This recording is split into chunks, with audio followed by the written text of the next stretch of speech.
Recyclico, making lithium-ion last forever. Recyclico's patented recycling process achieves up to 100% recovery of battery metals from lithium-ion batteries for electric vehicles, including cobalt, lithium, nickel, manganese, and aluminum. Recyclico Battery Materials Incorporated trades on the TSX Venture AMY, on the OTCQB AMYZF, and Frankfurt ID4.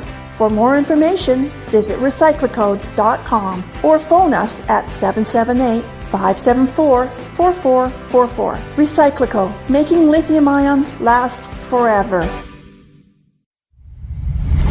You're listening to HowStreet.com radio, available online at TalkDigitalNetwork.com. Welcome to HowStreet.com radio, the online source for market opinions. Here is Jim Goddard. My guest is Rick Ackerman, editor of the newsletter Rick's Picks, his website rickackerman.com. He's speaking to us from South Florida. Welcome back to the show, Rick. Thanks very much for inviting me on, Jim. It's always a pleasure. Rick, is the market in danger of major slippage? Yeah, I think so. I'm on DEFCON 5 alert here because I back in 2023.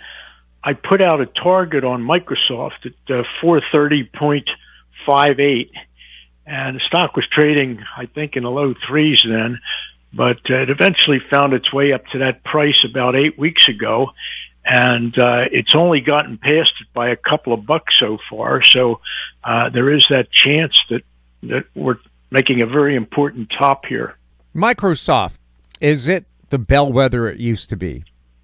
Well, I think it's always been a good bellwether. I used to follow Apple for that reason. The logic was if Apple's still going higher, then the market will be going higher. And of course, Apple at the time, maybe still is the biggest cap stock in the world. But Apple has really lost its mojo. They do sell a lot of iPhones. They sell a zillion of them. But I think that their overpriced phones are very vulnerable in a recession.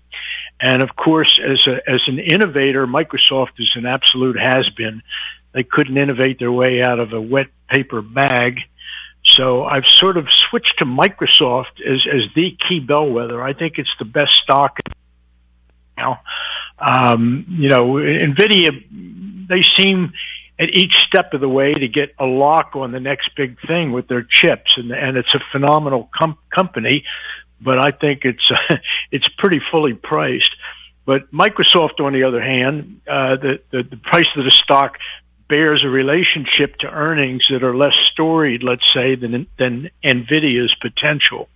So Microsoft has moved to a subscription model, and I think that even in a global economic depression, we're all going to be, paying our subscription fees every year to get the latest outlook, to get the operating system updates and things like that. So Microsoft's revenue stream is bomb-proof. It really is. And they've got, obviously, a huge captive audience with the Windows operating system. So it's a great, the company, there's no putting a knock on it. And so it stands to reason that if Microsoft is topping, then so is the bull market. Is there anybody else who could fill that gap and might be more affordable in the same sector? Fill the gap? No. I mean, nobody can... I guess they're all sort of angling for some piece of the AI market. With the Microsoft, it's with it's called ASIC, I think. Everybody's got their own little, sales gimmick. And of course, let me mention that Rick's Picks, we've just incorporated some AI stuff into our technical model. And of course, I'm just joking. It's the same. I was an English major, so I don't really push that far into the wilds of AI. But anyway, no, nobody's going to take Microsoft's place. No other company is going to step up to it. Musk maybe has the possibility to produce something spectacular. It would probably have to do with battery storage. Power storage, but that's like saying some company is in the early stages of developing a fusion reactor. So no, Microsoft is still going to be the one. In the electronic vehicle market, are we seeing the same thing happening as the start of the internal combustion engine automobile, where, if you look at the turn of the century from 18 into 1900s, in the early 1900s, there were hundreds of car companies, but eventually it all settled down to Ford, Chrysler, General Motors. Studebaker was in there for a while in North America. Is that the same thing that's going to happen again? You have a lot of EV makers, and already you have GM and Ford seem to be pretty well bailing out of it. Yeah, I think it's we're not going to see. There'll be some dominant manufacturers, and right now the question is whether China is going to get the upper hand on Musk. But there are a lot of problems.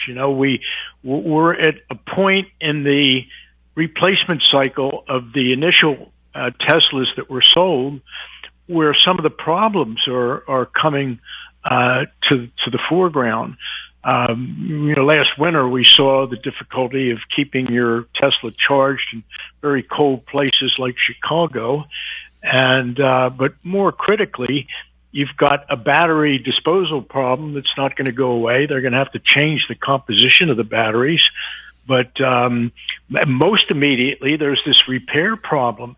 If you get a dent in the front of your Tesla that somehow impacts the battery pack, the power pack, there aren't enough repairmen who can work on that right now, and insurance companies are totaling out only slightly damaged Teslas, which is not to mention also the vulnerability of EV makers to problems with the chips. I think I mentioned to you that a buddy of mine who's got a Tesla Plaid, we're talking, I think, $140,000 car, but he developed a seatbelt problem, and they gave him a whole new car because they couldn't get the chip that retracts the seatbelt. At least they couldn't get it right away. So there's so many problems with these EVs, but paradoxically, there are few barriers to entry. It's a real project to make an internal combustion engine car. There are a lot of parts, but of course, with the motor drive that makes these EVs move, anybody can get in the game. You could yourself just by buying the electric motors and installing them on each axle. So we may see a lot more companies, and I guess the bigger ones with the best solutions are going to prevail. But for the time being, maybe yes, we'll see a proliferation of automakers in the same way that we did in the early age of the combustion engine auto. Also, I guess with the EV people, North Americans have long distances between their destinations. In Europe, everything's jammed together, so an EV can get you across just about all of Europe on one charge. Here, it barely gets you between two cities. Yeah, and it's possible to deal with that. I mean, you have a quicker charging system so that you can get almost a full charge, maybe a 70 or 80% charge in a relatively small amount of time, comparable to what you would spend just gassing up. So I think the range problem is becoming less and less critical. But as I mentioned, in the winter, it's become a real problem. Now, in Britain, I know they were going to have a green lane, Sweden has it, that charges your car as you drive along it. So there's some kind of an electrostatic charging system. Britain was going to do it, but they abandoned it as being way too expensive. Yeah, it's got to be very expensive. I wonder where the Swedes get all that money, really. But I'm trying to play that forward from marketing standpoint, and I'm not sure what the advantage would be. Well, you don't have to stop to charge your car. Yeah, but what are the incentives there? It's going to put maybe more people on the road. The lane that does the charging will be like the opposite of an express lane. It'll be, and everybody with an EV is in this lane, and I'm not sure. I have trouble seeing how that idea could work. Well, also too, where you get a lot of snow and rain. Sweden definitely gets lots of snow, so they must have some kind of solution there. And again, being the first, there's going to be problems with it. But then remember when the first car tried to go to the World's Fair, they had to buy the fuel for it at drugstores because gasoline stations didn't exist. Now, we have politicians trying to force this through at a very rapid pace where 2035, you won't be allowed to buy a new internal combustion engine. Look how long it took to transpose society from relying on the horse to the automobile. The German army was still using horses to pull their supplies and artillery in the Second World War. We always talk about blitzkrieg, but behind the tanks were horses. I think that was pretty fuel efficient, actually, But well, as they found it in Russia, if you stall, you can always eat your horse. I think that's what happened, actually. But again, that transition, so you're talking 45 years after cars came along, and some milk carts still in the 60s were being drawn by horses. True, and horses have never become obsolete. They're even for certain types of police work, they've been holding their own. Yes, they use percherons, the same ones the knights of the Middle Ages used. Pretty damn scary when you see those big beasts coming at you. I was recently in Charleston, and they've got a livery stable sort of in the key area of downtown. These giant, I think they are percherons, but they're at the time there were a couple little kids being nice, and it was a pretty good, a nice scene really, because they're very gentle horses. My son works with horses. He trains them and shoes them, and he's always said that they're just that horses, they just don't know how big and strong they are. I firmly believe in evolution, and someday a horse is going to realize, why am I letting that little puny person lead me around by this string? Well, because that little puny person feeds him, and I guess that's where that's how we get all the animals to be our friends. Whereas, of course, dogs have owners, cats have staff. What have you done for me lately? You can just see your cat looking at you. What have you done for me lately? Yeah, there's a definite difference there. We've had households with dogs and cats in them, and we had a big dog. It was a mostly Great Pyrenees, and a little cat, but the cat used to terrorize the dog, and eventually, they work out a truce. Yes.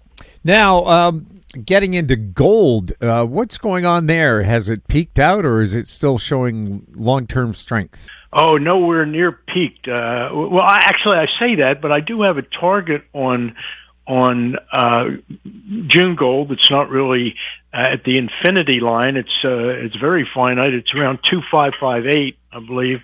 But I'll be interested to see what happens when it gets up to that threshold. If it pushes right through, then I'll have to extrapolate a target from a larger time frame chart. But we're definitely in a nice bull market, and I expect that before it's over, we're going to finally see the gold stocks, the mining companies, exploration companies. They're going to pop at some point, but we're nowhere near there yet. We'll have more with Rick Ackerman right after this. Don't miss out. Stay informed. Receive the HowStreet.com weekly recap with thought-provoking podcasts, radio, and articles delivered to your inbox. Sign up for the HowStreet.com weekly recap on our homepage at HowStreet.com. Welcome back. We're speaking with Rick Ackerman. Rick, is silver ever going to catch up to gold and go back to one of its more traditional gold to silver ratios, or is that big gap going to remain? Well, more like the opposite. The way silver had, it's had a couple good days recently, so much so that it's really gold that's got to do the catching up. In this past week, we had a big move. Silver went from, this was the July contract, around $30.50 up to $32.50. So that's a pretty substantial move for a couple of days, and it gave you just an idea of how volatile silver can be. We even also recently, this was mid-May, around May 17th, I think it was, giant move from 29.5 up to it was like a $3 per ounce move over the space of just a day and a half. So it's clear that silver, the price has been suppressed for a long time by the usual sleazeballs papering over demand with just that, with paper. So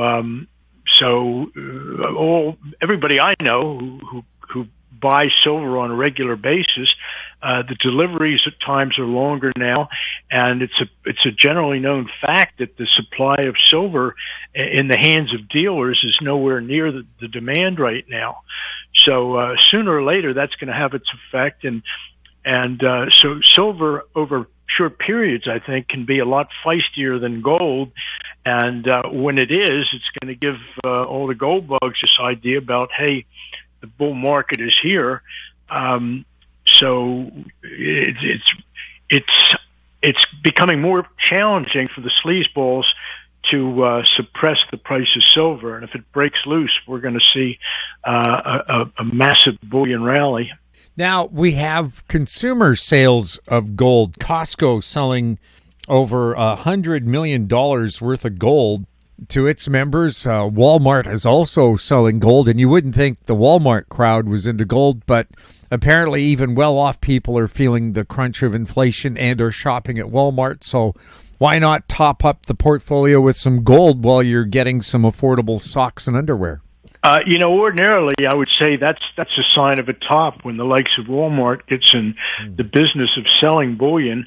But I don't think so. I think it really it's a good, healthy reflection of grassroots demand for it, and you'll know that demand is starting to worry the powers that be when Walmart starts turning up customers like the Sovereign Fund of India or Kuwait or whatever, because at some point there will be that concern at the official level that the U.S. supplies of gold will be depleted by foreign buyers, and I think at some point you're going to see restrictions placed on outflows of gold. That's not now exactly, because we don't really, our money system is still completely detached from gold, other than as an idea in the minds of gold bugs.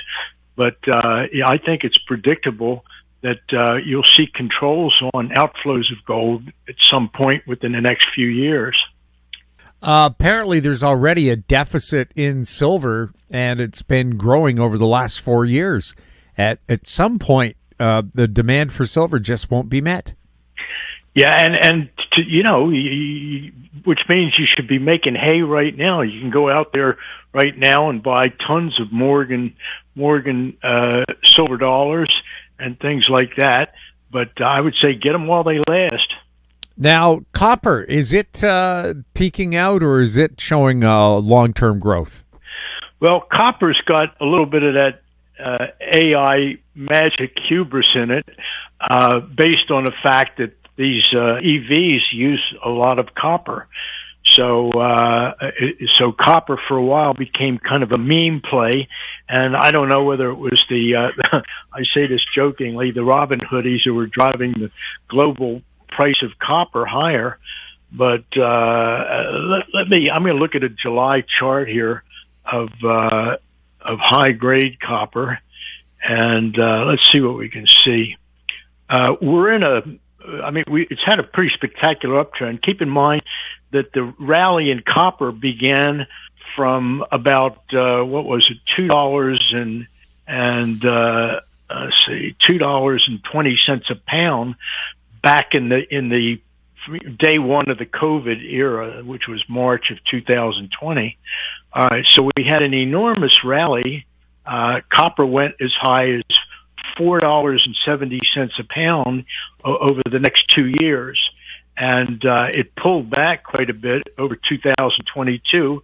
But now we've had this very steep phase of the rally, which began in February from around $3.70 a pound, currently trading off a high of, $5.12 a pound. But I think copper has the potential to go somewhat higher. My target is $5.72 a pound.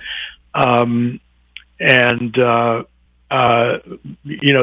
pullback that's occurred, we're currently at $4.65 a pound, could come all the way down to $4, and I think still be a candidate for another big rally up. But I do think we won't see a top in copper until it gets to $5.72. Anything else we should be keeping a close eye on?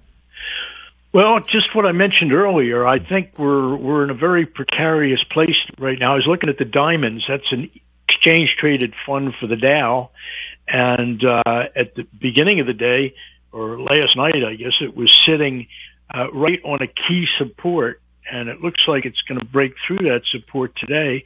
So keep your eye on the Dow and the indexes, because if the weakness that we've seen over the last couple of days develops a little bit, starts to snowball, this could be start of something big, especially in the light of what I mentioned concerning Microsoft topping at a major target, hidden pivot target of $430. So we're in the danger zone right now. Rick, thank you so much for chatting with us. Oh, it's always a pleasure, Jim. I want to thank you for inviting me on. My guest has been Rick Ackerman, editor of the newsletter Rick's Picks. His website, rickackerman.com. If you have any questions for Rick or for any of our guests, you can send them to info@howstreet.com. Our YouTube channel is Talk Digital Network. Find us on X @HowStreet. We're also on Facebook. I'm Jim Goddard. Thank you for listening. Comments made on HowStreet.com radio are an expression of opinion only and should not be construed in any matter whatsoever as recommendations to buy or sell any financial instrument at any time. Available online at TalkDigitalNetwork.com. HowStreet.com radio is a production of HowStreet Media Incorporated.